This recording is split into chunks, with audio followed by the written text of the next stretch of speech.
Well,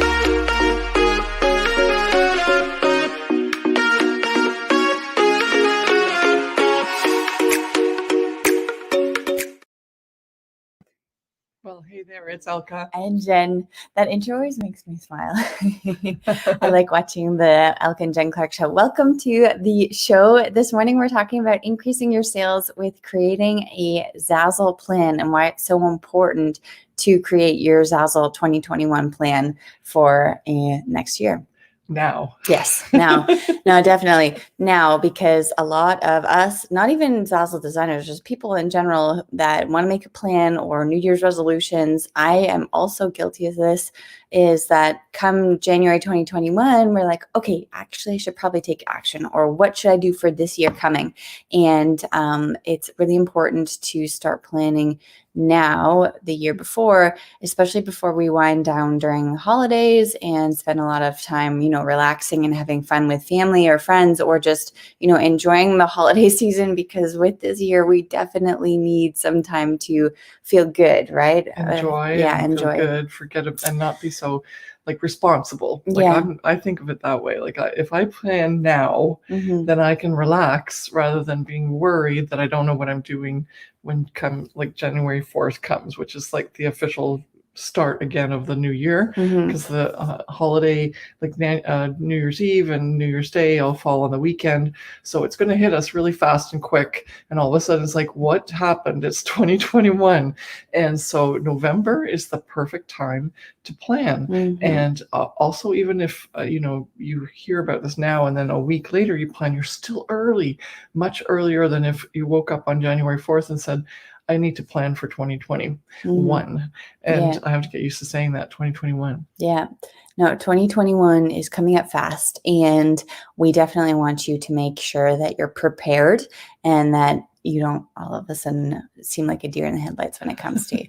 And especially as a Zazzle designer, planning is extremely important, because you're running a business, and it's an e-commerce business nonetheless, and you have to understand the flow of how you produce products, how you become popular within the marketplace, how you have certain products within the marketplace so that they can be bought at a certain amount of time, within a certain amount of time, I like to tell a fun story about myself. When I first started out on Zazzle, I was designing. I know, I was designing for Christmas. I was so excited. I was in the Christmas mood. It was probably just around, this time where I was starting to think about my Zazzle plans for Christmas. I wasn't designing in August or July like we now do.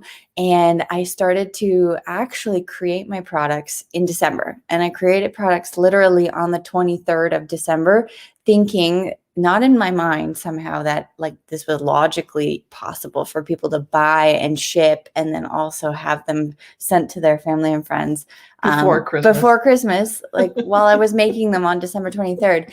And then I was super disappointed that no one bought them, because I didn't understand and I didn't have a plan to actually make them when they needed to be made, which is literally 3 months August. later. Yeah, August. And so, that year I didn't make any Christmas sales, but my designs were awesome. So they started selling the next year out, but I would have really liked to have had that money that year rather than a year in the future. So, in the past, yeah. No, in the future, I would have, because I made money the next year, right? Yeah. So anyway. Yeah. Well, and yes, Jen makes a really good point. We're in the e-commerce space.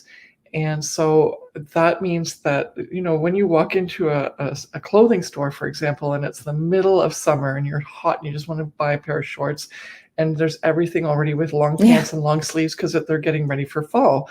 And so you have to be under that same mindset that you have to work 3 months out in order for you to even have a chance of having those products that you make 3 months ahead be in the marketplace, available for Zazzle staff to look at and possibly use in their promotion, and then to also just get into the into the sort process on the marketplace on Zazzle, so that the bots have found the tags and they put them in the right sorts and basically integrated into the whole search engine process that the customer is going to use in order to even look for something. And so you have to be prepared. And this is one of the biggest lessons that we learned. And once we learned it, we realized that we can actually fit in the flow and manage our product inventory in such a way that we can actually benefit within the time frame that we expected, not just the year after. And also another thing that happens is when you're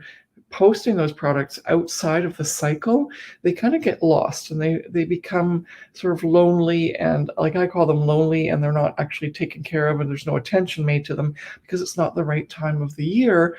So they get lost in hyperspace and they're just floating. So Jen was really fortunate that a year later her stuff did start to sell. But for most of us, the things that you make outside of the time when it's necessary, they actually end up not selling pretty much all the time. And it's not because you had didn't have a great design or anything. It's because you didn't place them in the marketplace so that they're in the flow with the rest of the group. So it's sort of like, you start school in November when everyone's actually winding down for the first term, which started in September. So you want to get in and start school at the same time in September, so you get the chance to be part of all the activities that are going on, and you get part of all the training. So this is what your product needs to do. It needs to be in a specific time frame that it's delivered to the marketplace so it can actually do its job. And so we really want you to get that message from today, is at least with your seasonal products, start 2 to 3 months before it's supposed to sell. And that's a really good measure, like just a quick and dirty 2 to 3 months ahead. Okay, I have to make those products now. And that's the guideline that we've been using since then. Now for evergreen products, which are products that sell all year long, there's still some aspects of it being cyclical. Like for example, if you're doing like business cards, they consistently are evergreen. However, in the summer, people will take off, they're having fun, they're relaxing, and then when it's back to school and everything's starting up, then people start to think, well, I have to either make more money or get a different job or something. There's usually a cycle. Same with just in the new year. There's always a rush on business cards in the new year. And same with like home decor. People in January go, it's a new year, I want to freshen up my house. Even though you can buy the home decor all year long, there are some aspects where like in terms of people doing things in their lives that create a bit of seasonality towards some of these products. And so if you make, let's say that now it's November, if you make some home decor products, don't be surprised if they start selling in January and February, which is what you would anticipate based on the normal trends that are happening with anyone sprucing up their life and starting with new goals in the new year. However, now with COVID, there's going to be a shift, and this is the difficult part, and this is what we do in our training now, is we help people get over the COVID issue so that they can profit from COVID rather than it being something that's going to stop them from getting sales. And so there's different trends that are developing because of that. But I don't have time to get into that right now. But this is something you have to be mindful of, in addition to just planning and saying, what's my goal? What am I going to do? How much time am I blocking off every day or every month for my Zazzle business so that I can be the most successful that I can possibly be in 2021? Yeah, definitely. And creating this plan will definitely help you be more organized, be more prepared, be more in control, and have a better handle on your Zazzle business. And in the title of this video, we said increase your sales with a Zazzle 2021 plan. Yeah. And when you be prepared and when you're in control and when you have a better hold on your business, your sales will start to come and flow more easily to you because you're more, as you said, in the flow with creating the products that are in the marketplace when they're supposed to be. And you're not rushing or, hit deer in the headlights on not knowing what to produce or create at a certain amount of time. And it makes you feel so much better about your Zazzle business. And when you're in control and when you're in prepared and when you have a handle on things, that's perceivable, positive passive profitable. Yes, and you feel so good about it. That's when you've got a good business framework, which is the framework we teach our students and we teach you as well.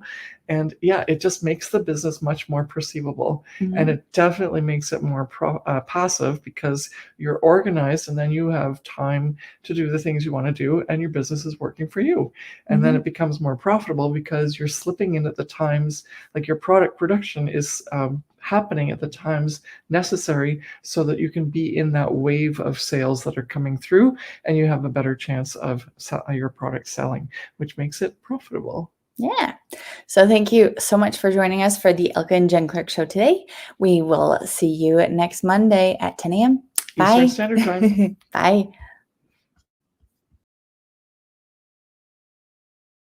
Thanks for watching this week's episode of the Jen and Ilka Clark Show. What we believe to be true is that if you build your online Zazzle business using the 3 pillars, perceivable, passive, profitable, then you can create a business that gives you your dream life. To learn more about how we can work together, visit ilkaclark.com.